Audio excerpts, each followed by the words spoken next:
Hello guys, welcome to my YouTube channel maths with inspector Vikram में। तो भाई कल हमने आरपीएफ एसआई 2 दिसंबर 2024 का पेपर सोल्व कर रहे थे। तो उसमें कुछ क्वेश्चंस रह गए थे, तो उनको अभी हम सोल्व करेंगे। और आपके जो भी डाउट्स वगैरह हो या कुछ समझ में नहीं आए तो प्लीज़ उसको कमेंट में करके बता दीजिए मुझे क्या इम्प्रूव करना चाहिए, और क्या आप लोगों के समझ में नहीं आ रहा तो मैं उस चीज़ को आगे इम्प्रूव करूँगा। ठीक है, तो हम क्वेश्चन नंबर 7 से शुरू करते हैं।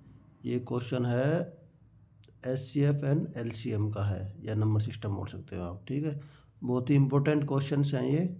आपके आगामी एग्ज़ाम्स जैसे रेलवे आरआरबी ग्रुप डी का एग्ज़ाम होने वाला है अभी, एनटीपीसी का होने वाला है, और आरपीएफ कांस्टेबल का चल रहे हैं एग्ज़ाम, उसके एग्ज़ाम है। तो उनके लिए बहुत ही इम्पोर्टेंट क्वेश्चन है। तो प्लीज़ आप एक बार इसको देखिए और समझिए। अगर आपको कुछ समझ में नहीं आता है तो प्लीज़ आप कमेंट करिए। ठीक है, चलो शुरू करते हैं। तो क्वेश्चन नंबर 7 है, कल हमने कुछ क्वेश्चन कर लिए थे, तो चलो उसी सेट को आगे शुरू करते हैं। ठीक है, क्वेश्चन नंबर 7 है, दो संख्याओं का एचसीएफ और एलसीएम क्रमशः 57 और 114 है। यदि एक संख्या दूसरी संख्या की 9/2 गुनी हो तो बड़ी संख्या कौन सी है। जैसा कि आप सभी को पता होगा, नहीं भी पता है तो एक बात आप जानते हैं, एचसीएफ और एलसीएम क्या होते हैं। एचसीएफ होता है हाईएस्ट कॉमन फैक्टर। ठीक है, और एचसीएफ का मतलब होता है highest, HCF equal to highest common factor. मतलब जो कॉमन दो संख्याएं हैं उनका एचसीएफ कैसे निकालेंगे। सबसे मैक्सिमम जो जिससे हम भाग दे सकते हैं वो सबसे मैक्सिमम संख्या क्या होगी, वो होता है एचसीएफ। ठीक है, किस सबसे बड़ी संख्या से दोनों दोनों संख्याओं में भाग दे सकता है वो होता है एचसीएफ। एलसीएम क्या होता है, least common multiple. Least common multiple होता है एचसीएफ। ठीक है भाई, ये होता है एचसीएफ। अब एक फॉर्मूला इनका आपने देखा होगा, जैसे कोई संख्याएं सपोज एक्स और वाई है। ठीक है, तो इनका फॉर्मूला क्या होता है, LCM into HCF equals to X into Y, ये फॉर्मूला होता है। ठीक है, ये एक फॉर्मूला होता है गाइस। तो अब आप इसको देखिए,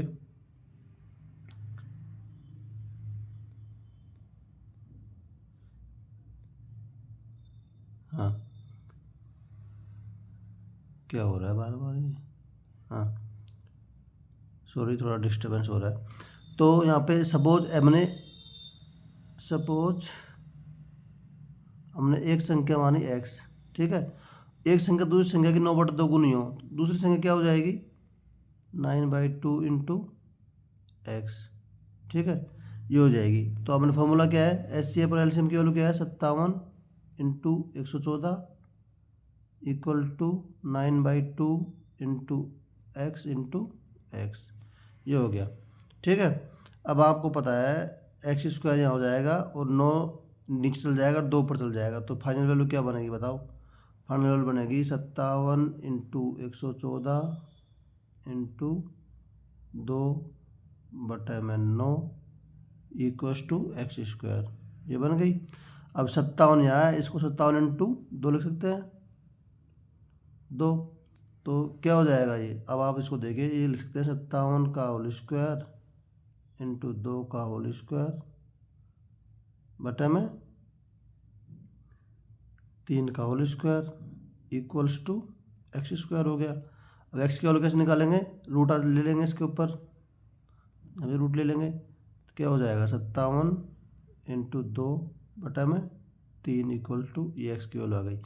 इसको काटेंगे 19 29 57, तो एक्स की वैल्यू क्या आ गई 38। ठीक है, 19 इंटू 38।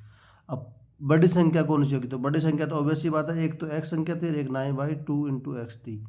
तो ऑब्वियस सी बात है हमारी बड़ी संख्या कौन सी होगी 9/2 एक्स। तो एक्स की वैल्यू दे रखी है 38, तो 9/2 इंटू एक्स की वैल्यू निकालेंगे तो 9/2 इंटू 38, ये 19 नाम का 171, option number A 171 is the right answer. ठीक है, चलो भाई अब चलते हैं नेक्स्ट क्वेश्चन पे। आई होप ये क्वेश्चन आपको समझ में आया होगा।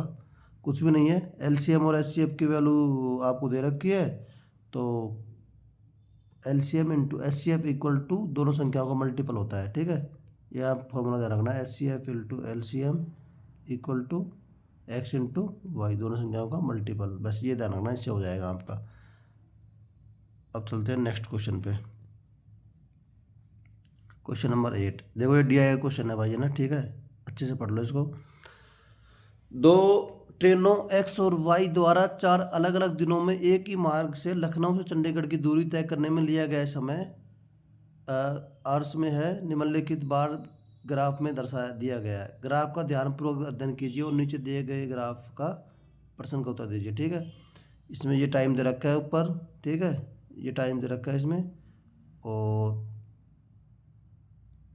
देखिए इसमें ये है ना, ये टाइम है और ये दिनों की संख्या है इसमें, ये ध्यान रखें आप, ठीक है। तो अभी अब पूछ क्या रहा है, यदि लखनऊ और चंडीगढ़ के बीच की दूरी, यदि लखनऊ और चंडीगढ़ के बीच की दूरी 754 किलोमीटर है, तो तीसरे दिन मतलब डे 3 ये है, एक्स और वाई की औसत चाल में के बीच कितना अंतर है, एक्स और वाई की चाल के बीच में औसत चाल के बीच अंतर क्या है, ठीक है। अब इस क्वेश्चन को देखिए, आपको पता है औसत चाल क्या होती है, औसत चाल एवरेज स्पीड, एवरेज स्पीड क्या होगी बताओ आप, एवरेज स्पीड होगी equals to total distance upon में टोटल टाइम, ये हो जाएगी।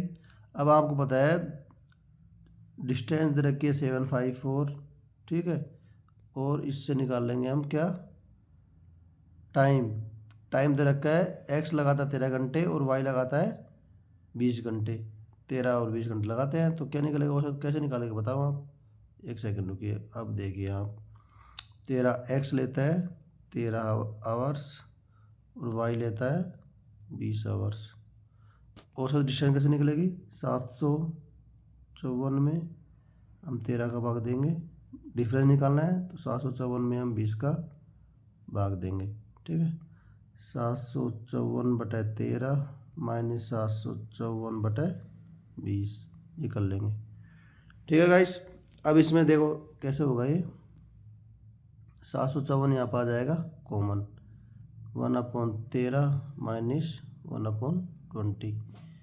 अब 754 हमारा कॉमन था, 13 इंटू 20 का एलसीएम 13 इंटू 20 आएगा, तो यहाँ 20 माइनस 13, अब इसको काट लो, कटेगा नहीं, 13 पंजो यहाँ कट जाएगा, 13 पंजो 65, 13 इंटू 104 58 आ गया, यहाँ 7 आ जाएगा, तो ये हो जाएगा, ये 58 में कट गया इससे, ठीक है, 58 इंटू 7/20। अब इसको मल्टीप्लाई कर लो भाई, ये 2 से काट लो, इसको 29, ठीक है, तो ये आ गया फाइनल वैल्यू 29 इंटू 7/10, भाग देने में कोई दिक्कत नहीं, मल्टीप्लाई कर लो, 9 7 63, देखो यूनिट डिजिट, अब देखो यूनिट डिजिट काम करेगी यार, 9 इंटू 7 9 7 63, 3 आ रहा है, तो देखते हैं आंसर 3, लेकिन पूरा कर लेते हैं सोल्व, 9 7 63, 3 को हासिल का 6, 7 दूनी 14 8 से 20, ठीक है, बट्टे में 10, 1 पॉइंट लगा देंगे तो 20.3, 20.3 इज द राइट आंसर, ठीक है। वैसे इस क्वेश्चन को सोल्व करने की जरूरत थी नहीं, यहाँ पे डायरेक्ट इसको ऑप्शन देखते ही यूनिट डिजिट से हो जाता, ठीक है भाई। अब लेते हैं हम नेक्स्ट क्वेश्चन, अच्छा समझ आया होगा आपके, ये क्वेश्चन देखिए, क्वेश्चन नंबर 9,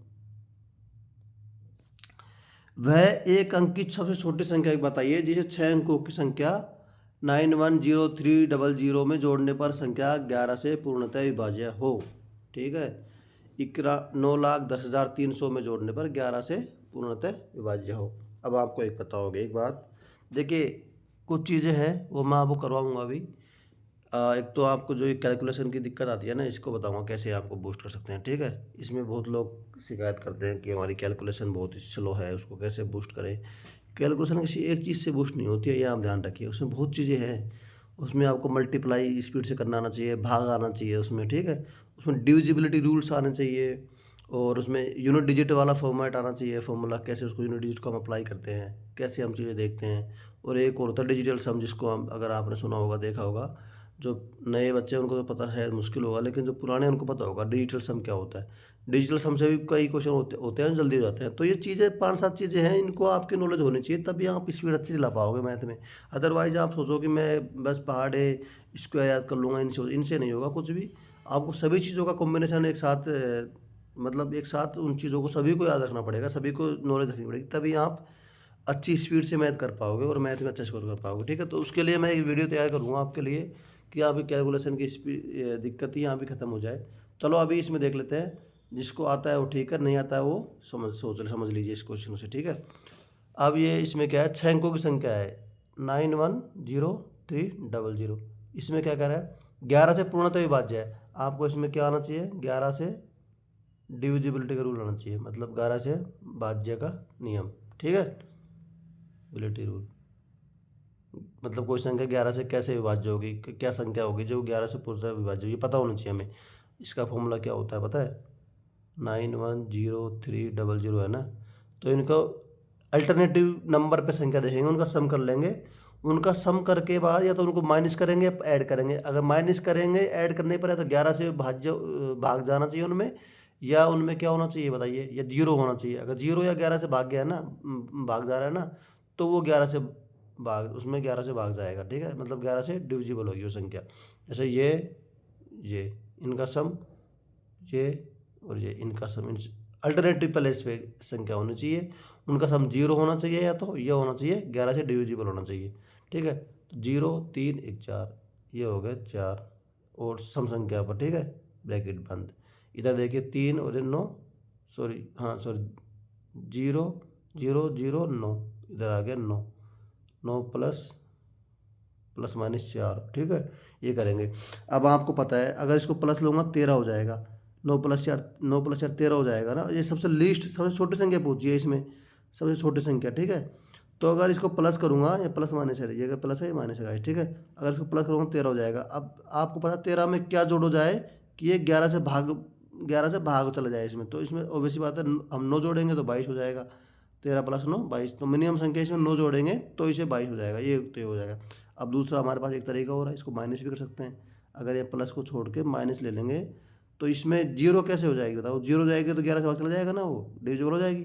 तो इसको अगर हम प्लस में 5 कर दें इसमें, तो 9 इधर 0 हो जाएगा, 0 हो जाएगा। तो भाई 9 से तो छोटी है ना 5, तो सबसे मिनिमम वैल्यू हो जाएगी 5। वैसे तो 9 रखेंगे 9 से भी डिविजिबल हो जाएगा, लेकिन मिनिमम पूछा है इस क्वेश्चन में, तो आंसर हो जाएगा 5। तो ये अगर हम इसको इसमें 5 ऐड कर दें, 9103, एक सेकेंड रुकिए इसको उठा देता हूँ, 910305 ये संख्या होती, तो ये 11 से विभाज्य होती।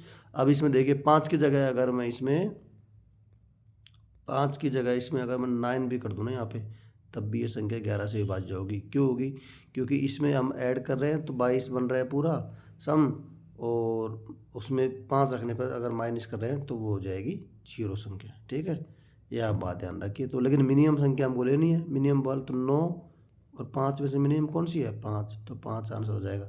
अब आप एक मिनट देखिए, इसमें चीज़ बताता हूँ मैं आपको, एक मिनट इसको हटाता हूँ। देख अगर मैं यहाँ 5 रख दूँ तो अब देखते हैं 11 का डिविजिबल रूल इसमें लागू होता है कि नहीं होता है। 100% लागू हो जाएगा। देखिए 5 और 3 8, ठीक है, 8 और 1 9, 9 हो गया, 9 0 और 0, 9 इधर और 9 इधर, तो 9 माइनस 9 0। आपको क्या बताया था, ये तो 0 होना चाहिए, ये 11 से विभाज्य होना चाहिए, तो 0 हो गया, तो ये मतलब 11 से डिविजिबल है। Option number A is the right answer. चलो नेक्स्ट क्वेश्चन में चलते हैं आप। ठीक है भाई, क्वेश्चन नंबर 10, ज़्यादा टाइम नहीं लगाएंगे, जल्दी जल्दी करेंगे। आप बहुत आपका कीमती टाइम है बहुत है। ठीक है, अब देखिए ये क्वेश्चन थोड़ा सा बोल सकते हो लेंदी है, या इसको हम बोल सकते हैं क्या कि ये कैलकुलेटिव क्वेश्चन है, लेकिन हम इसके दो तरीके बताऊंगा मैं आपको, आप करोगे उस तरीके से दिक्कत हो जाएगी। देखिए कोई संख्या, कोई चीज़, कोई जो पेट्रोल का प्राइस है ना, वो 75% से क्या हो रहा है, इंक्रीज हो रहा है। ठीक है, और कम और खर्चा एक्सपेंडिचर है ना, वो कितना हो रहा है 33% से, वो भी इंक्रीज हो रहा है। तो हमें बताना क्या है कि कंजम्पशन जो खपत है ना, वो कितने % से घटाएं कि खर्चा सिर्फ 33% बढ़े। मतलब कंजम्पशन बताना है, खपत बतानी है कि कितनी परसेंट कम करें, कितनी परसेंट रखें उसको कि वो खर्चा 33% ही हो। अब आप एक बात ध्यान दीजिए, इसमें 75% बढ़ रहा है, मतलब इसकी फ्रैक्शन वैल्यू क्या होती है, 3/4 होती है। आपको पता है 3/4 का मतलब अगर पहले 4 रही होगी तो अब 7 हो गई। ठीक है, क्या है ये, प्राइस। ठीक है, इनिशियल और फाइनल, ये हो गई। अब दूसरी बात, एक्सपेंडिचर की बात हो रही है, एक्सपेंडिचर है 33% है, हम इसको 33 से ही 1/3% ले लेंगे, क्योंकि 33% का जो फ्रैक्शन वैल्यू होती है ना, वो होती नहीं है कुछ, उसमें आपको बहुत लंबा पड़ जाएगा। तो 33 से ही 1/3% ले लेंगे तो इसकी फ्रैक्शन वैल्यू होती है 1/3। ठीक है, मतलब पहले अगर खर्चा 3 रहा होगा तो अब खर्चा कितना हो जाएगा, 4। समझ गए बात आप। तो प्राइस का रेशियो आ गया 4/7 और एक्सपेंडिचर खर्चे का रेशियो आ गया 3/7। आपको एक बात पता होगी भाई, आपको एक बात पता होगी, क्या बात पता है, बताओ क्या बात पता होगी, पूछूं। कि जो खर्चा होता है ना, एक्सपेंडिचर, वो क्या होता है, प्राइस इनटू कंजम्पशन या खपत। ठीक है, ये होता है। अब आपको पता है, आपके पास एक्सपेंडिचर दे रखा है और प्राइस दे रखा है, तो खपत निकालनी है। तो अगर एक्सपेंडिचर में हम प्राइस का भाग दे देंगे तो हमारे पास खपत आ जाएगी। अब हम इसको भाग दे देंगे 4, 3/4 में 4/7 का भाग दे देंगे। देखिए 3/4 में 4/7 का भाग देंगे तो इधर मल्टीप्लाई करेंगे तो ये क्या आ जाएगी, कंजम्पशन, खपत आ जाएगी ये। ठीक है, तो ये 21/16, मतलब पहले खपत 21 रही होगी, अब खपत 16 हो गई। ठीक है, पहले 21 रही होगी, अब हो गई 16 खपत। समझ आ गई कैसा आया ये हमने 33 को 33 सही 1/3 मान लिया है, क्योंकि कैलकुलेशन थोड़ी ज़्यादा लंबी हो जाएगी, ऐसे तो बहुत दिक्कत हो जाएगी। अब इसको देख लेंगे कितना परसेंट बची है खपत, 16/21 × 100। ठीक है भाई, करेंगे तो कैसे करेंगे बताओ, 1600/21 करना है हमको। 16×5 105, 16 21×5 105, 21×126, 21×2 147, 7 147 बढ़ गया, बचा कितना गया, 13, 130 हो गया। 21×5 कितना होता है बताओ, 105, 21×126, 76% आ गया। बस 76% आ गया उत्तर, राइट आंसर। ठीक है, समझ आ गया आपको। इसको समझ में लॉजिक कुछ भी नहीं है, लॉजिक ये है कि जो एक्सपेंडिचर है ना, वो क्या होता है, प्राइस इनटू कंजम्पशन, खपत होता है, सॉरी, ये ध्यान रखना, बस ये है लॉजिक और कुछ भी नहीं है इसमें। ठीक है, तो ये आप, आई होप आपके समझ में आ गया होगा ये क्वेश्चन। तो चलिए नेक्स्ट चलता हूँ। इसमें ब्लैक कलर करूँ क्या, देख रहा हूँ मैं, समझ रहा हूँ क्या चीज़ है ये। हाँ, हो तो गया ब्लैक यार।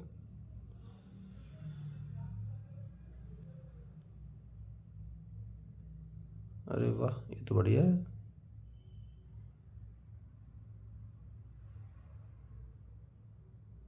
चलो ब्लैक से पढ़ा लेते हैं, कोई दिक्कत नहीं है, मज़ा आएगा। ठीक है, क्वेश्चन नंबर 10 हो गया। इसमें क्या करना है हमको, हमको ये ध्यान रखना है, एक्सपेंडिचर इक्वल टू क्या होता है, प्राइस इनटू कंजम्पशन, खपत होता है। बस ये बात आपको ध्यान रखना है, बाकी इजी क्वेश्चन है, कोई ज़्यादा टफ नहीं है ये।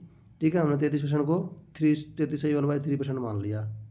ठीक है, या अगर आप इसको 33% मान के भी करोगे ना तो क्या हो जाएगा पता है, 100/133 हो जाएगा, तो इससे लंबा हो जाएगा, बहुत लंबा कैलकुलेशन हो जाएगा।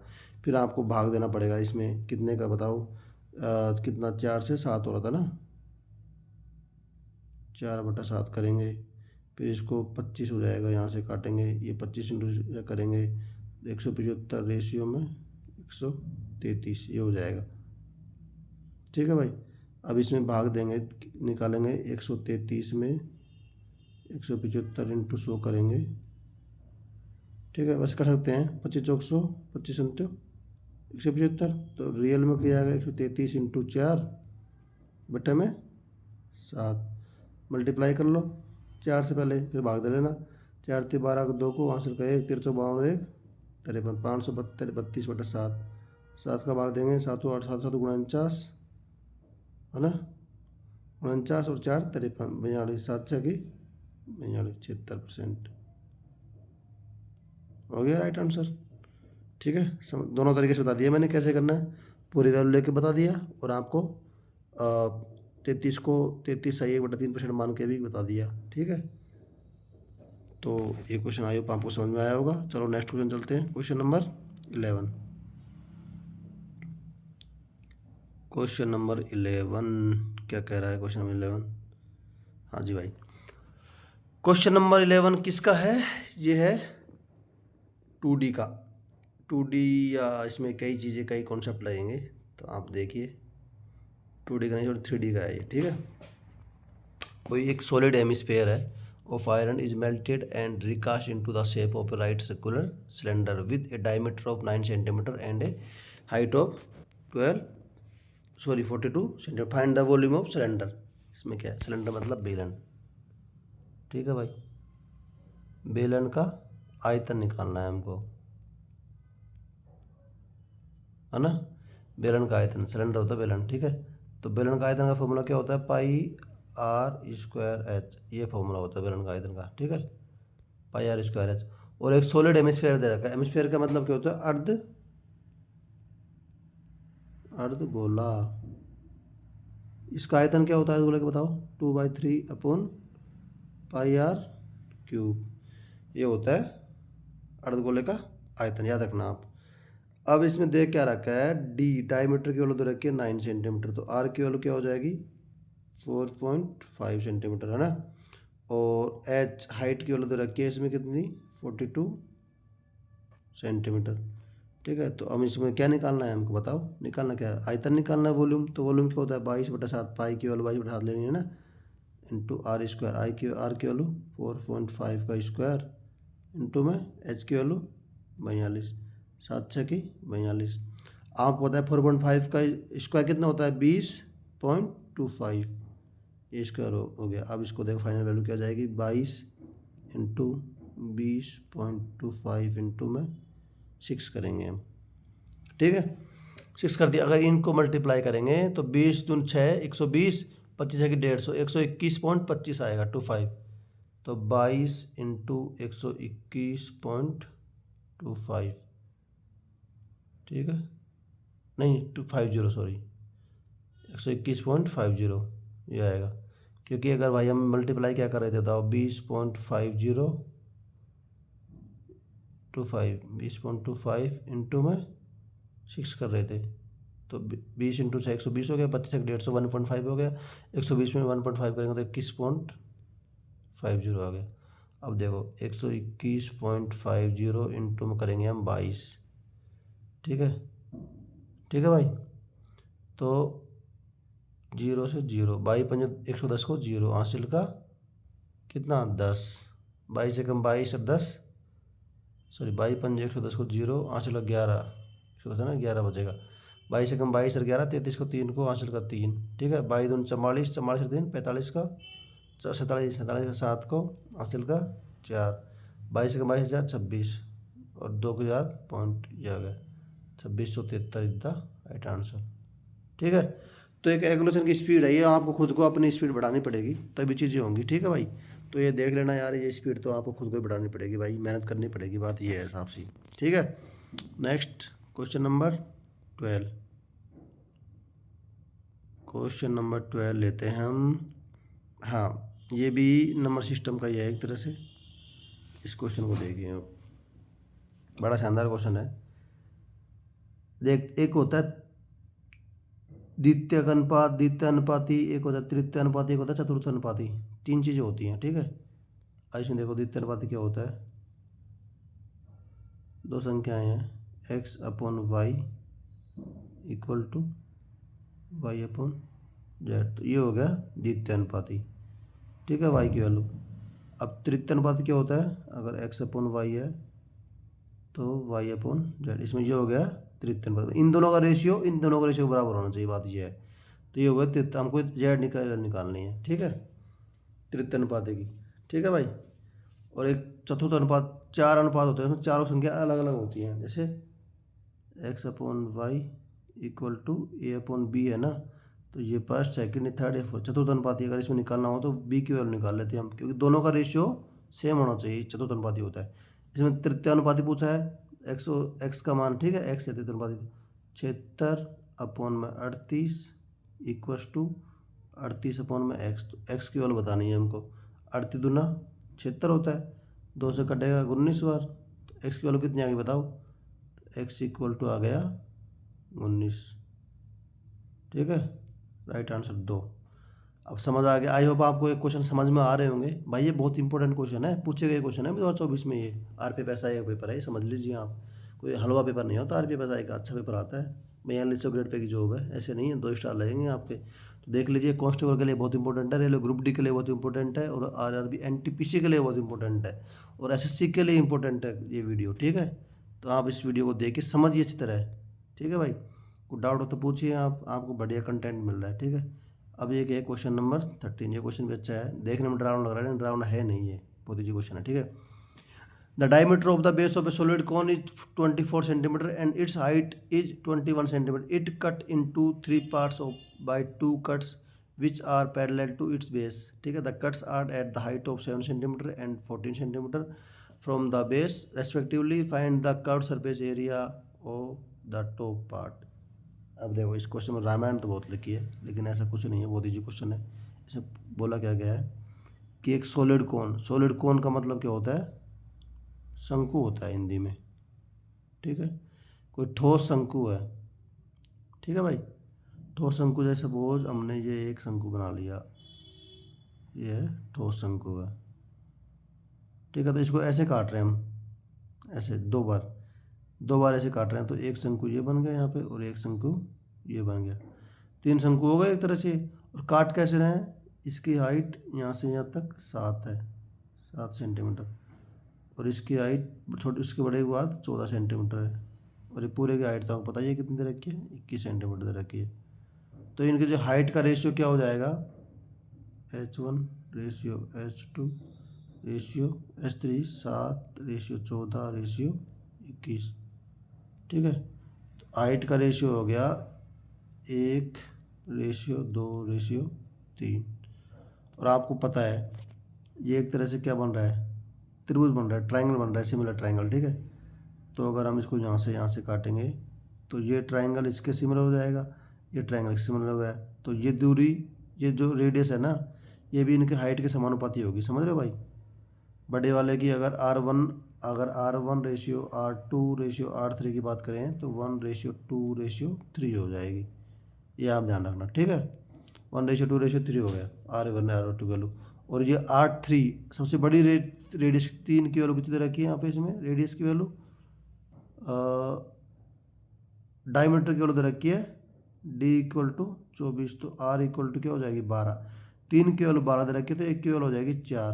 तो मतलब इस क्वेश्चन में अगर हम बात करें रेडियस की, तो इसकी रेडियस हो जाएगी 4। ठीक है, इसकी रेडियस हो जाएगी 8, और इसकी रेडियस हो जाएगी 12। ये हो गई रेडियस। ठीक है भाई, तीनों की। और अगर इसकी हाइट की बात करें तो ये हो जाएगी 7, इसकी हाइट की बात करें पूरे की तो ये हो जाएगी 14, और इसकी हाइट की बात करें तो ये हो जाएगी 21। ये रेडियस हो गई, ये 21 हो गई, ये सॉरी हाइट हो गई। ठीक है, अब निकालना क्या है, CSA कर्व्ड सरफेस एरिया निकालना है। आपको पता है शंकु का CSA क्या होता है, pi into R into L होता है। एल की वैल्यू क्या होती है, L equal to H² plus में R² रूट में। और टॉप पार्ट मतलब सबसे छोटे वाला शंकु जो बन रहा है ना इसमें, ये वाला शंकु, ये इसका पूछा है CSA। CSA क्या हो जाएगा, पाई R L। आपको पता है R की वैल्यू इसकी निकाल ली थी हमने क्या 4, और H की वैल्यू तो इसके साथ थी, तो L की वैल्यू निकालेंगे तो L इक्वल टू क्या हो जाएगा, रूट 7 का स्क्वायर प्लस में 4 का स्क्वायर। तो ये हो जाएगा 49 प्लस में 16, तो ये हो जाएगा रूट 65। L की वैल्यू आ गई रूट 65। ठीक है, और R की वैल्यू दे रखी है आपको 4, तो निकाल लो पाई R L की वैल्यू क्या आ जाएगी, पाई की वैल्यू बाई 3.14। पाई की वैल्यू दे रखी है, लेना है 3.14 इंटू L की वैल्यू रूट 65, और इंटू H की वैल्यू सॉरी R की वैल्यू 4। R की वैल्यू 4 मल्टीप्लाई करोगे इसको इससे, 4 3 12 14 56, तो 12.56। ठीक है, इंटू में रूट 65 क्या आ जाएगी, 12.56 root 65 is the right answer, option number 3। ठीक है, अच्छा क्वेश्चन है, आई होप समझ में आया होगा आपके। कुछ भी नहीं करना, बस इसमें 2 चीज़ याद रखनी है आपको, क्या याद रखनी है, एक तो सिमिलरिटी वाला कॉन्सेप्ट लग रहा है इसमें, ये कॉन्सेप्ट बहुत इंपॉर्टेंट है, ये आपको ध्यान रखना। अगर आपकी इनकी हाइट, ऑब्वियस ही बात है ये सिमिलर होंगे ना भाई, ये देखो ये पैरेलल लाइन है तीनों, तो सिमिलर तो हो ही जाएंगे, क्योंकि ये एंगल से में कॉमन है, ये वाला है ना, और ये कॉमन, ये एंगल पैरेललोग्राम की थ्योरम क्या होती है, अगर दो एंगल पैरेललोग्राम है तो ये एंगल सेम हो जाएगा, तो ये क्या हो जाएगी, एंगल बाई एंगल से ऐसे नियम से सिमिलर हो जाएंगे। ठीक है भाई, एस नियम से, सॉरी एस नहीं, एस भी नहीं, ए से ए नियम से सिमिलर हो जाएंगे ट्रायंगल तीनों। सिमिलर होंगे तो इनका करस्पॉन्डिंग भुजाएं होती है, उनका भुजाओं का अनुपात क्या होता है, सेम होता है। बस ये आपको एक कॉन्सेप्ट इसमें ये रखना है। दूसरा, CSC का फॉर्मूला आपको आना चाहिए, पाई आर एल होता है शंकुगत कर्व क्षेत्रफल निकालने का, ठीक है, वक्र पृष्ठ का क्षेत्रफल निकालने के लिए पाई आर एल होता है।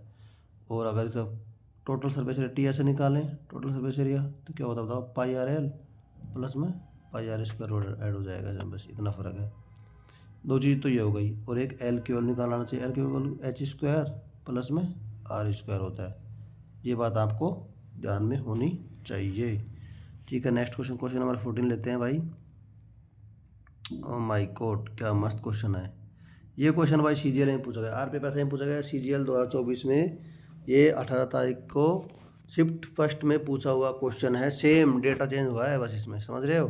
तो ये इसकी 99% उम्मीद है कि RPF में पूछा जाएगा, ऐसा कॉन्स्टेबल वाले में, NTPC में पूछा जाएगा, रेलवे में, और ग्रुप डी में तो ज़रूर पूछा ही जाएगा ये। तो ये क्वेश्चन आपके लिए बहुत ज़्यादा इंपॉर्टेंट हो जाता है मुझे लगता है।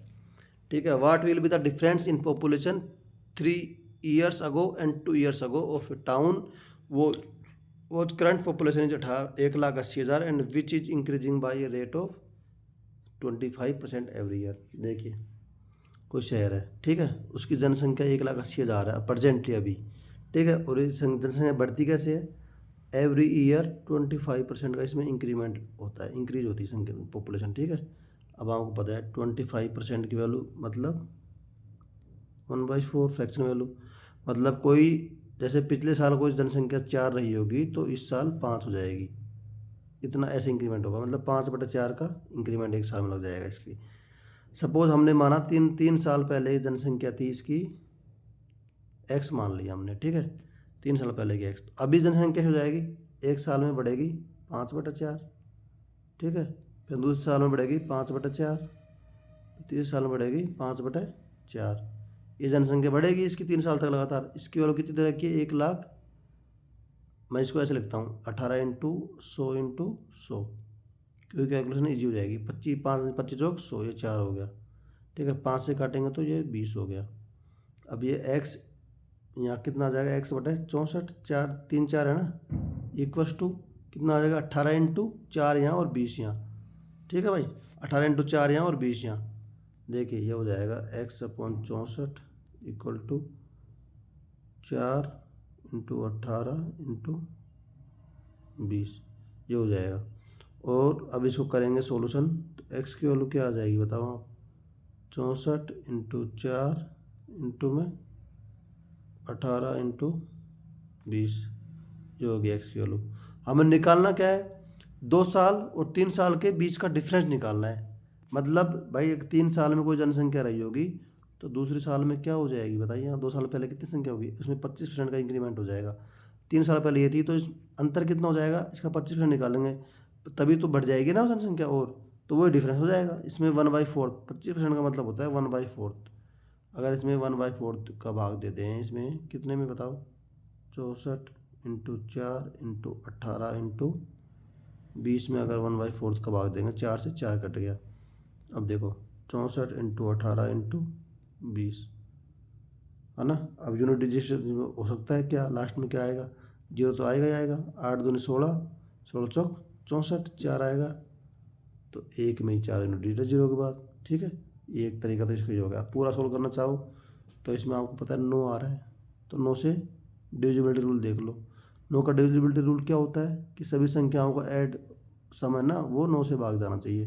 तो देखिए 4 3 7 7 2 9, इस बार है 9, ये इसमें नहीं जा रहा सेकंड में, इसी में नहीं जा रहा थर्ड में भी, और इसमें भी नहीं जा रहा, तो बस एक ही ऐसे जाएगा। दो तरीके दिए हो गए आपके, ठीक है। एक तो 9 से डिविजिबिलिटी रूल देख लिया आपने, एक यूनिट डिजिट देख लिया, दो तरीके हो गए।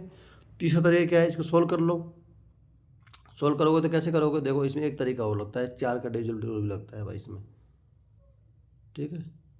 4 का, क्योंकि 64 आ रहा है ना, 64 तो 4 से जाएगा भाग, 8 से भी जाएगा। तो फर्स्ट ऑप्शन के अलावा कोई भी संख्या ऐसी नहीं इसमें 4 का भाग जा रहा हो या 8 का भाग जा रहा हो, ठीक है। हो गया क्वेश्चन नंबर 14। बहुत अच्छा क्वेश्चन है ये, समझ में आई होप आपके समझ में आया होगा। कुछ भी नहीं करना इस क्वेश्चन में, क्योंकि आपको पता 3 साल पहले की जनसंख्या थी और 2 साल पहले की जनसंख्या थी। अगर इसमें हम 25% बढ़ाएंगे, वही तो 2 साल पहले की जनसंख्या आ जाएगी, 1 साल बाद की मतलब। तो बस 25% की वैल्यू निकालनी थी हमको, तो 3 साल पहले की जनसंख्या हमने एक्स निकाल ली, उसका 25% निकाल दिया, तो ये हो गया हमारा उत्तर हो गया। बस इस क्वेश्चन में कुछ नहीं करना।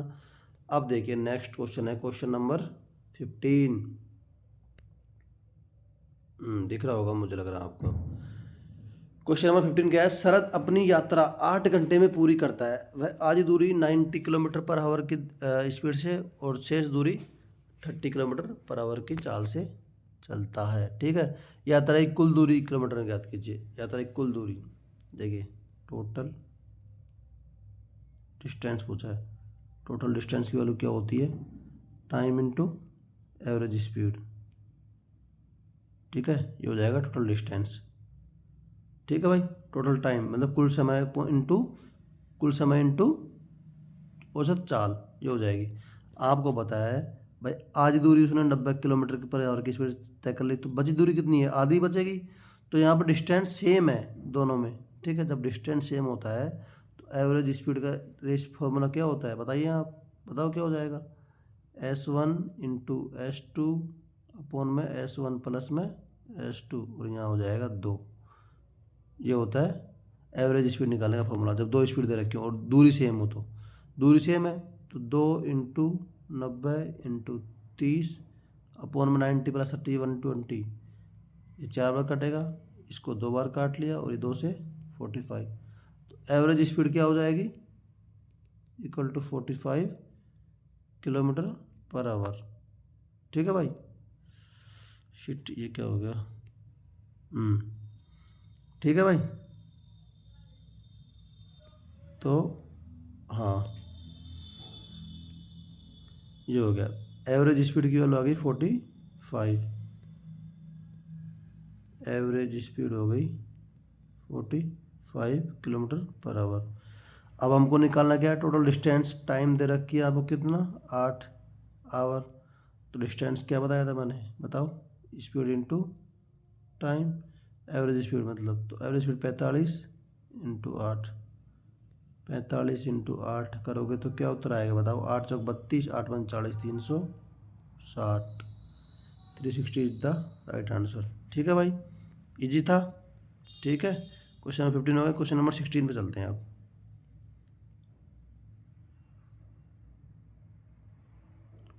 क्वेश्चन नंबर 16 देखिए, अच्छा क्वेश्चन है। 147 स्क्वायर का मान ज्ञात कीजिए। देखो आज लग रहा होगा जी, लेकिन ये क्वेश्चन बहुत अच्छा है। ऐसे अगर आपको नॉलेज नहीं है तो नहीं निकाल पाओगे। 147 का स्क्वायर पूछा है इसमें, इजी इजी, ठीक है। तो निकालो कैसे, दो तरीके हैं, ठीक है। या तो इसको आप कर लो 100 प्लस 47 का स्क्वायर, ये तो लंब हो जाएगा, आपको 47 का स्क्वायर निकालना पड़ेगा फिर। या आप कर लो इसको 150 माइनस 3 का होल स्क्वायर। एक तरीका तो इसका ये है। या इस, अब देखो इसमें यूनिट डिजिट लगाओगे तो यूनिट डिजिट से होगा नहीं, क्यों नहीं होगा, क्योंकि 9 सब में पीछे आ रहा है, तो इससे तो कोई फ़ायदा नहीं है, ठीक है। और इसमें क्या लगा सकते हो, 7 4 1 8 11 12, 3 का लगा सकते हो 3 से, लेकिन 3 से भी सभी कट रही हैं, 3 का ही पॉसिबल नहीं है, ठीक है। हाँ, 3 से ये हो जाएगा कि आपको दो ये एलिमिनेट हो जाएगा, और एक, हाँ, एक ऑप्शन एलिमिनेट होगा तीसरा बस, क्योंकि इसमें 3 का भाग नहीं जा रहा, बाकी कोई फ़ायदा नहीं 3 से। तो इसको बेसिक से करना ही पड़ेगा, या तो इससे कर लो। पहले तो इससे कर लेते हैं, फिर मैं आपको दूसरा शॉर्टेस्ट तरीका बताऊंगा, ठीक है। इससे करेंगे तो क्या होता है, a माइनस बी का होल स्क्वायर इक्वल टू क्या होता है, A square plus B square minus का 2ab। ये फॉर्मूला लगेगा, लगा दो इसमें। 150 माइनस 3 का क्या हो रहा है ये, हाँ, 150 माइनस 3 का होल स्क्वायर, तो 150 का स्क्वायर, ठीक है, प्लस 3 का स्क्वायर 9 -2 इंटू 150 इंटू 3, ये 300 का 300 900 हो गया। 150 का कितना होता है 15 उसका 225 होता है, 2 जीरो लगा देनी है बस, ये है 225 और 2 जीरो, प्लस में 9 माइनस में 900। ठीक है, ये 22,500 हो गया, प्लस में 9 तो 22,509। 22,509 में से अगर हम माइनस का 900 करेंगे तो ये क्या आ जाएगा, जीरो आएगा, सॉरी 9 आएगा यहाँ पे, ये जीरो आएगा। 15 में से 9 गए तो 9 और 6 15 और ये 21, उत्तर आ गया 21,609। Right answer A. एक तरीका तो इसका ये हो गया। ठीक है, दूसरा तरीका मैं आपको इसका स्क्वायर निकालने का एक फॉर्मूला, एक तरीका बताता हूँ, सीधा साधा आपको तुरंत निकाल देना है। अगर कोई संख्या 150 के आसपास हो तो उसका कैसे निकालेंगे बताओ। 150 का स्क्वायर कर लेंगे, ठीक है, कितना हो जाएगा 22,225 कर लेंगे, 15 का स्क्वायर कर लेंगे, ठीक है, 225 हो गया, 225 हो गया। अब इसमें से क्या करेंगे हम, अगर कम है तो माइनस करेंगे, ज़्यादा है तो प्लस करेंगे। ठीक है, अब कम कितना है, इसमें 3 कम है ना, तो इसको 3 से मल्टीप्लाई करना है। 150 में 3 बार होगा, 100 में 2 बार मल्टीप्लाई होगा, 50 किस नज़दीक होगी तो 50 निकालेंगे तो उसको 1 बार मल्टीप्लाई करेंगे। तो 150 के नज़दीक है तो इसको 3 बार मल्टीप्लाई करेंगे, 900। ठीक है, 3 कम है तो 3 तिया 9। ठीक है भाई, 9 माइनस 225 में से अगर 9 माइनस करेंगे तो कितना बचेगा, ये 216 बच गया। और लास्ट में इसमें क्या ऐड कर देंगे बताओ, जो संख्या 3 कम थी ना इसका ऐड कर देंगे, जैसे 3 कम थी तो इसका क्या 9 0 9। जो एक तरीका तो इसका ये हो गया, एक तरीका वाले बता, 2 तरीके हो गए। ठीक है, अब देखिए अगर कोई संख्या सपोज 53 है, इसका निकालना है मुझे, तो कैसे निकालेंगे। 50 के नज़दीक है ये तो 50, 3 प्लस है ना, 50 का कितना 2500 हो गया। ठीक है, 3 प्लस है तो इसमें जोड़ देंगे 300, 2800 हो गया। ठीक है, अब इसमें एक और जोड़ देंगे, 3 का स्क्वायर 9, 2809। ठीक है भाई, तो ये तरीका हो गया, ये तरीका है इसका निकालने का, इसका निकालने का, ये तरीका है, बढ़िया है। आपको देख ले समझ आए तो बढ़िया है, नहीं तो कोई दिक्कत नहीं, बेसिक से कर लीजिए। और एक तरीका इसको 147 इंटू 147 करके निकाल सकते हो। 7 7 49 का 9 को हासिल का 4 लगाया, 7 चौक 28 और 7 चौक 28 56, 56 और 7 63 को 3 को, नहीं 7 चौक 28, 7 चौक 28 56 और 4 है ना यहाँ पे, 60 का 0 हासिल का 6। तो एक तरीका कैलकुलेशन करके बस होता है, मतलब मल्टीप्लाई करके आप करोगे तो उससे थोड़ा लंबा हो जाएगा। बाकी तीनों तरीके हैं, जैसा आपको अच्छा लगे, आना आपको तीनों चाहिए मुझे लगता है। ठीक है भाई, अब चलते हैं नेक्स्ट क्वेश्चन, क्वेश्चन नंबर 17 पर। ये क्वेश्चन देखिए, ये भी अच्छा क्वेश्चन है भाई। Find the volume of cylinder that circumscribe a sphere with a radius of 2.8 centimetre. ठीक है, एक सिलेंडर है मतलब बेलन है, ठीक है, और वो एक स्पेयर गोले के अंदर है, ये बेलन हो गया, 3D में है, मतलब ये आप समझ नहीं आएगा, गोले के अंदर है, रेडियस दे रखी है इसकी 2.8 सेंटीमीटर गोले की। ठीक है, तो ये बात आपको ध्यान रखना है, इसमें 2 चीज़ें आपको ध्यान रखना है, जितनी रेडियस गोले की होगी उतनी ही होगी इसकी बेलन की। तो आर की वैल्यू आ गई 2.8 सेंटीमीटर। ठीक है, और एच जो बेलन होगा वो होगा डी, डायमीटर के बराबर, मतलब तो 5.6 हो गई एच। निकालना क्या है, वॉल्यूम निकालना है, वॉल्यूम निकालना है ना, वॉल्यूम, तो वॉल्यूम क्या होता है बेलन का, अभी बताया था मैंने ऊपर, पाई आर स्क्वायर एच। पाई की वैल्यू रखी है 22/7, 22/7 इंटू आर की वैल्यू रखी है 2.8 का स्क्वायर इंटू एच 5.6 करोगे 0.8, ये हो गया 5.8 हो गया, 22 इंटू 2.8 का स्क्वायर 28 का कितना होता है बताओ, 22 इंटू 2.8 का स्क्वायर 2.7 सॉरी 0.8। ठीक है, करेंगे तो इसको सोल्व करेंगे ना तो ये उत्तर आएगा 137.984। कैसे करेंगे ये देखिए, 28 का स्क्वायर कितना होता है, 784 होता है ना, 7.84 28 का स्क्वायर हो गया 22 इंटू 0.8। अब लास्ट डिजिट इसमें वही है 9849 पर सब में वही है, तो इसको पूरा ही सोल्व करना पड़ेगा भाई, ठीक है। इसको आप ऐसे मान सकते हो, 0.8 को 1 मान लो, 2.8 है ना, 2.8 को मान लो आप 2.5, तब जाके कर लो तब भी हो जाएगा ये। और तो इसमें कोई इसका तरीका नहीं है, आपको सोल्व करना ही पड़ेगा, मल्टीप्लाई करना ही पड़ेगा ये क्वेश्चन, ठीक है। तो इसका राइट आंसर हो जाएगा क्वेश्चन नंबर, सॉरी वो ऑप्शन नंबर 1। अब चलते हैं नेक्स्ट क्वेश्चन पे। क्वेश्चन नंबर क्या हो गया, हाँ, क्वेश्चन नंबर 18। ये तो ईजी है, देखिए, if the sum of the n observations is 160 and their average is 40, find the volume of 7n + 15। आपको पता है ऑब्जर्वेशन की संख्या n दे रखी है ना, एवरेज दे रखा है 40 और उनका सम दे रखा है 160। आपको पता है n × 14 = 160 दे रखा है 4, तो n की वैल्यू कितनी आ गई 4, ठीक है। क्योंकि क्या होता है, सम इक्वल टू क्या होता है, average into N number of observations, ठीक है। सम इक्वल टू क्या होता है, सम निकालेंगे तो नंबर ऑफ ऑब्जर्वेशंस इंटू में average,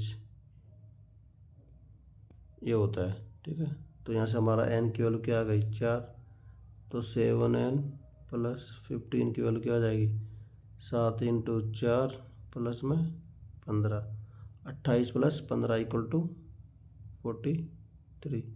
option number D is the right answer, ठीक है भाई। अब लेते हैं भैया हम क्वेश्चन नंबर 19। मुझे लगता है आपको समझ में आ रहा होना चाहिए, बढ़िया पढ़ा रहा हूँ, वैसे तो सही समझा रहा हूँ, आई एम गिविंग बाई 100%, ठीक है। अब देखिए, ये भी अच्छा क्वेश्चन है। किसी वॉशिंग मशीन का अंकित मूल्य 41,000 रुपये है और 12% और 30% के दो क्रमिक छूट पर एक खुदरा विक्रेता को बेच जाता है। खुदरा विक्रेता ग्राहक को 50% की छूट इसके नए अंकित मूल्य पर देकर क्रय मूल्य का 25% लाभ अर्जित करना चाहता है, तो उस वॉशिंग मशीन का अंकित मूल्य कितना रखना चाहिए। सबसे पहले तो आप 41,000 को भूल जाओ, ठीक है भाई। रेशियो में खेलेंगे, रेशियो में बात करेंगे हम, ठीक है। 50% छूट, डिस्काउंट की वैल्यू दे रखी है इसमें 50%, ठीक है। और प्रॉफिट की वैल्यू दे रखी है इसमें 25%। आपको पता है, मैंने एक फॉर्मूला बताया था अभी पिछली वीडियो में, MP/CP = क्या होता है 100 प्लस में प्रॉफिट अपॉन में 100 माइनस डिस्काउंट, ये होता है, बताया था मैंने पिछले उसमें। तो MP/CP की वैल्यू क्या आ जाएगी बताओ, MP/CP = 100 प्लस में 25 अपॉन में 100 माइनस 50, है ना, ये हो गया। तो 100 + 25 करेंगे कितना हो जाएगा 125 अपॉन में 50, 25 से काटेंगे, 25 दूनी 50, 25 पंजे 125, ठीक है भाई। तो MP/CP की वैल्यू क्या आ गई 5/2, ये आ गई MP/CP, MP और CP की वैल्यू आ गई 5:2। अब क्या करा है, 25% का लाभ कमा रहा है, ठीक है।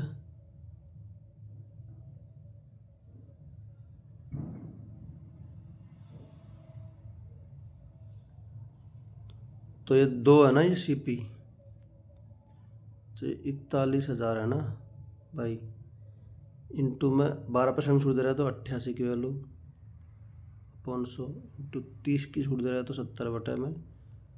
अब देखो 30% को आप 3/10 करके 7/10 लिख दोगे तब भी वही बात है, 70/100 करो तब भी वही बात है, इसमें तो कोई याद नहीं जरूरत नहीं।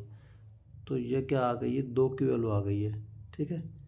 ये हमको 2 की वैल्यू निकालनी है, हमको 5 की वैल्यू है, तो 2 की वैल्यू ये है, तो उसको काटना नहीं है, इसको देखो ऐसे करेंगे, 2 0 से 2 0 कट गए, 1 0 से 1 0 कट गया, 1 0 से 1 0 कट गया, इसलिए मैंने ये रखा था, ठीक है। अब ये वैल्यू आ जाएगी 41 × 88 × 7/2, 5 की वैल्यू निकालेंगे ना MP, 41 × 88 × 7/2 इंटू में 5 कर देंगे लास्ट में, तो ये आ जाएगी वैल्यू, आ जाएगी अंकित मूल्य 2 से 44 बार कटेगा, तो ये होएगी 41 × 44 × 7 इंटू में 5, अब यूनिट डिजिट से करते हैं, कैसे करेंगे देखो, 5 चौक 20, जीरो तो आएगा, जीरो इसमें है, एक में, तो ऑप्शन नंबर 4 आंसर। ठीक है, यूनिट डिजिट से इतना ही है बस, ज़्यादा है ही नहीं कुछ। लगता है टफ है, टफ कुछ नहीं है भाई, कैलकुलेशन लगा रहा है लेकिन कैलकुलेशन इतनी है नहीं इसमें। यूनिट डिजिट से तुरंत हो गया, देखो कुछ करने की जरूरत ही नहीं है। 5 चौक 20 हो रहा, जीरो है तो जीरो एक ऑप्शन में ही है बस। एग्जामिनर ऐसे ही पेपर बनाएगा, ऐसे ही क्वेश्चन पेपर देगा कि आप तुरंत कर पाओ, बस आपके माइंड को खुला रखना है आपको। ठीक है, अब नेक्स्ट है क्वेश्चन नंबर 20। ये भी अच्छा क्वेश्चन है, ट्रिकी क्वेश्चन बोल सकते हैं इसको थोड़ा सा आप, वैसे तो ईजी है, कोई इशू नहीं है, लेकिन फिर भी आपको टफ लग सकता है ये क्वेश्चन। 16 वस्तुओं का विक्रय मूल्य 12 वस्तुओं के क्रय मूल्य के बराबर है, हानि या लाभ। जैसे देखो ऐसा क्वेश्चन आए ना, तो उसमें आपको कुछ भी नहीं करना है। 16 वस्तु दे रखी है, इनको विक्रय मूल्य मतलब SP इक्वल टू 12 वस्तुओं के क्रय मूल्य 12 इंटू CP। ठीक है, तो यहाँ से हम निकालेंगे SP और CP का रेशियो। भाई CP को इधर लाएंगे और ये ऊपर इधर चल जाएगा, तो क्या आएगा बताओ, बताओ SP upon CP equal to 12 upon में 16। 4 से काटेंगे 4 बार, 4 से काटेंगे 3 बार, तो 3/4, मतलब SP कम है और CP ज़्यादा है, तो क्या होगा, हानि हुई होगी। हानि कैसे होती है, 1 रुपये कम है कितने पे, 4 पे, तो 1/4 की हानि। 1/4 की वैल्यू क्या होती है, 25% होती है, तो 25% की हानि हो गई, ऑप्शन नंबर 3। ठीक है भाई, इस क्वेश्चन में क्या दे रखा है आप देखिए, एक सेकेंड रुकिए मैं बताता हूँ। SP और CP की वैल्यू दे रखी है 3/4। ठीक है, CP 4 दे रखी है, SP 3 दे रखी है, तो हानि हुई होगी। हानि कैसे हुई होगी, CP पे ही तो होती है, CP पे निकालते हैं हम, मतलब कॉस्ट प्राइस पे। ठीक है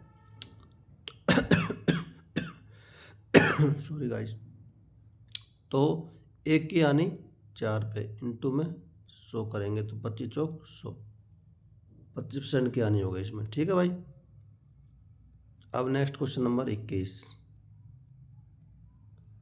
ये तो कैलकुलेशन का है, इसमें कोई ज़्यादा टफ नहीं है। बोर्ड मास का नियम फॉलो करना है, BODMAS, B for bracket, O for of, D for divisible, divide, so divisible divide, M for multiply, A for addition और S फॉर सब्ट्रैक्शन। ये फॉलो करना है, ये याद रखना चाहिए बोर्ड मास बस, और कुछ नहीं क्वेश्चन में, बाकी जी है। ठीक है, अब B फॉर बोर्ड, अब देखिए सबसे पहले हम ब्रैकेट, ये है ब्रैकेट, इसको सोल्व कर लेंगे, फिर करेंगे हम ये वाला ब्रैकेट, पहले ब्रैकेट इसको करेंगे तो ये तो 4 आ जाएगा, 32/8, 4 इंटू ये ब्रैकेट है मंदला ब्रैकेट, 15 में 5 का भाग देंगे तो 3 आ गया, प्लस में 30 में 5 का भाग देंगे तो 6 आ गया, इंटू ये छोटा ब्रैकेट है, 7 में से 2 गया तो 5। ठीक है, 6 5 30 प्लस 3 33, 33 इंटू 4 इक्वल टू 132। ठीक है भाई, ये आ गया। तो क्वेश्चन इजी भी आते हैं, टफ भी आते हैं, ऐसा नहीं है कि इजी इजी आ गया टफ टफ आ गया, बीच बीच में क्वेश्चन दोनों तरह के आते हैं। तो आपको इजी क्वेश्चन में जल्दी कर लेना है, टाइम बच जाएगा, और टफ क्वेश्चन में थोड़ा टाइम दे देना है, तो ये बैलेंस हो जाता है चीज़ें। ठीक है, ऐसा नहीं है कि एग्जामिनर पेपर ऐसा बना दे कि पूरा टफ बना दे, पूरा ईजी बना दे, ऐसा बिल्कुल नहीं बनाएगा। बस आपको पॉजिटिव रह के पेपर को सोल्व करना है तरीके से। ठीक है भाई, अब हम चलेंगे क्वेश्चन नंबर 22 पे। आई होप ये आपको समझ में आया होगा क्वेश्चन। अब देखिए, यदि 136 मीटर लंबी एक रेलगाड़ी किसी खंभे को 71 सेकंड में पार करती है, तो रेलगाड़ी द्वारा 656 मीटर लंबे प्लेटफॉर्म को पार करने में, एक्चुअली कोई रेलगाड़ी किसी खंभे को क्रॉस करती है, तो इसका मतलब ये है कि वो रेलगाड़ी खंभे या किसी आदमी को क्रॉस करती है, तो रेलगाड़ी खुद की दूरी को क्रॉस कर रही है। स्वयं की डिस्टेंस है ना रेलगाड़ी की, ट्रेन की डिस्टेंस, उसी को क्रॉस कर रही है ट्रेन। ठीक है, ट्रेन की डिस्टेंस कितनी है, 1136 मीटर है, तो भाई 1136 मीटर चलने में ट्रेन ले रही है 71 सेकेंड। ठीक है, तो ट्रेन की स्पीड तो हम निकाल सकते हैं, स्पीड कैसे होती है, डिस्टेंस अपन में टाइम, तो 1136 में अगर हम 71 का भाग देंगे तो ये जाएगा 16 बार भाई। ठीक है, क्योंकि ये आप इसको गैस कर सकते हो, क्योंकि 6 आ रहा है, 6 और 71 को अगर भाग दोगे तो भी 16 जाएगा। ठीक है, तो 16 आ गया, 16 क्या आ गई, इसकी स्पीड आ गई। अब पूछा क्या है, प्लेटफॉर्म को पार करने में। अब अगर कोई ट्रेन स्पीड इसकी आ गई कितना, 16, ये कौन है। अब इस ट्रेन को 656 मीटर लंबे प्लेटफॉर्म को पार करती है, तो मतलब वो प्लेटफॉर्म की दूरी को भी पार करती है और खुद की स्वयं को डिस्टेंस को, तो दोनों ऐड हो जाएंगे। 656 प्लस में 1100 36। तो दूरी कितनी हुई, 6 6 12 को 2 को, ठीक है। आंचल का 1 6 5 3 8 1 9 हो गई, 11 6 1792। ये हो गई 1792 डिस्टेंस। स्पीड क्या थी, 16। इसमें अगर हम 16 का भाग दे देंगे तो क्या आ जाएगा, टाइम। 16 एकम 16, 19 बच गया। यहाँ से काटेंगे तो 19 16 एकम फिर 16, फिर 3 बच गया, फिर 2 16 दूना 32, 112 सेकंड आ जाएगा ट्रेन द्वारा प्लेटफॉर्म को पार करने में लिया गया समय। ठीक है भाई, इजी क्वेश्चन है, कुछ भी नहीं है, 2 3 लॉजिक वाली बात है, वो आपको याद होनी चाहिए। एक बात कौन सी याद होनी चाहिए, एवरेज स्पीड, ठीक है, सॉरी एवरेज स्पीड नहीं, टाइम क्या होता है, टाइम बताइए, डिस्टेंस अपॉन में स्पीड होता है, स्पीड हमने निकाल ली थी। ठीक है, तो क्वेश्चन इजी है। नेक्स्ट क्वेश्चन चलते हैं भाई। अब क्वेश्चन नंबर 23। मुझे पता आपका टाइम बहुत कीमती है, तो मैं आपका टाइम वेस्ट नहीं कर रहा हूँ ज़्यादा। ये देखो, दैट इज द क्वेश्चन। क्या मस्त क्वेश्चन है भाई। देखो, इस क्वेश्चन करने के भी 2 तरीके हैं भाई। बार वाले क्वेश्चन, इनको बोलते हैं बार वाले क्वेश्चन, है ना, ये भी नंबर सिस्टम के क्वेश्चन माने जाते हैं। ये भी अच्छे क्वेश्चन है। 0.54 दोनों पे बार है, 0.54 दोनों पे बार है। मतलब इस बार का मतलब क्या है कि ये संख्या 0.54 एस टाइप में लिखी हुई संख्या है ये, ठीक है।